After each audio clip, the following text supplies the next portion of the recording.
नमस्कार साथियों, कई बार हम अपने जीवन से या रहन सहन से संतुष्ट नहीं होते और अपने जीवन को कठिन बना बैठते हैं। कैसे? तो चलिए जानते हैं आज के प्रेरक प्रसंग के माध्यम से। किसी शहर से दूर एक गांव में एक किसान रहता था। यूं तो वह बहुत संपन्न था, पर फिर भी अपने जीवन से खुश नहीं था। उसने निश्चय कर लिया था कि वह अपनी सारी जमीन जायदाद प्रॉपर्टी बेच करके और किसी अच्छी जगह पर चला जाएगा जहां उसे खुशी मिले। इसके लिए उसने अपने जान पहचान वाले एक रियल एस्टेट एजेंट को बुलाया और कहा कि भाई, मुझे अपनी ये प्रॉपर्टी बेचनी है और इसके बदले में तुम मुझे कोई अच्छी प्रॉपर्टी दिला दो तो बात बन जाए। तो रियल एस्टेट एजेंट ने कहा, क्यों, क्या दिक्कत है आपको यहाँ पर? एजेंट ने पूछा। तब किसान बोला, यह जो उबड़ खाबड़ रास्ता देख रहे हो ना, और साथ में ये सुंदर सी झील छोटी सी जो नजर आ रही है, इसका पूरा चक्कर पार करके रास्ता आता है। और ये जो छोटी उबड़ खाबड़ पहाड़ियां हैं, इन पहाड़ियों पर पशुओं को चराना बहुत मुश्किल होता है। और पास ही में ये जो छोटा सा बागीचा देख रहे हो, इसकी साफ सफाई और रख रखाव में आधा समय तो यूं ही चला जाता है। अब तुम ही बताओ, ऐसी प्रॉपर्टी को रखकर मैं क्या करूंगा? इसलिए मुझे तो यह प्रॉपर्टी बेचनी है।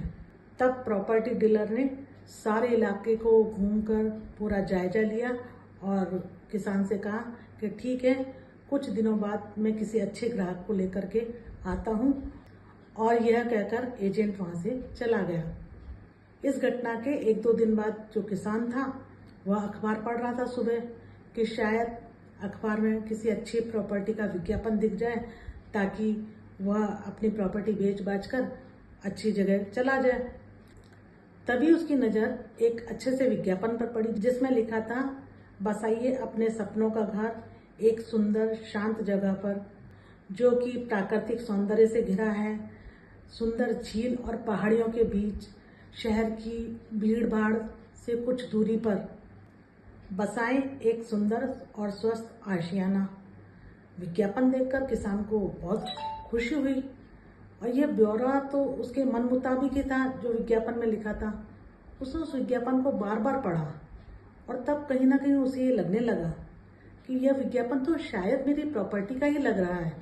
पूरी बात जानने के लिए उसने नीचे दिए गए नंबर पर एजेंट को फ़ोन लगाया और फ़ोन लगाने पर उसे ये बात पता पड़ी कि यह विज्ञापन तो सचमुच उसी की प्रॉपर्टी का था। तब उस किसान को यह एहसास हुआ कि वह तो वाकई अपनी मनचाही जगह पर ही रहता है। यह तो उसकी गलती थी कि उसने अपनी ही चीज़ों को हमेशा गलत ढंग से देखा। अब तो किसान वह विज्ञापन पढ़कर वहीं रहना चाहता था क्योंकि वह उसकी मनचाही जगह लग रही थी उसे। तब किसान ने तुरंत एजेंट को फ़ोन किया और कहा कि वह इस विज्ञापन को अखबार से तुरंत हटा दे और अब वह वहीं रहना चाहता है। तो दोस्तों, कई बार हमें भी अपने जीवन से बहुत सी शिकायतें होती हैं।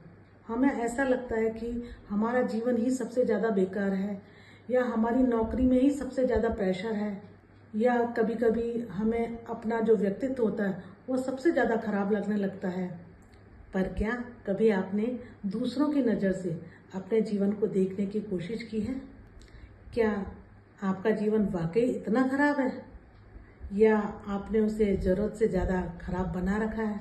कहीं किसान की तरह आप भी अपने जीवन के सौंदर्य को अनदेखा तो नहीं कर रहे, या आपको भी अपनी खुशियां गिनाने के लिए किसी और की ज़रूरत तो नहीं? अगर ऐसा है तो गौर कीजिए और विचार कीजिए। आप स्वयं ही अपना हल निकाल लेंगे। इसी आशा के साथ हम फिर जल्द ही मिलेंगे एक नए प्रसंग के साथ। तब तक के लिए मुझे अनुमति दीजिए। नमस्कार।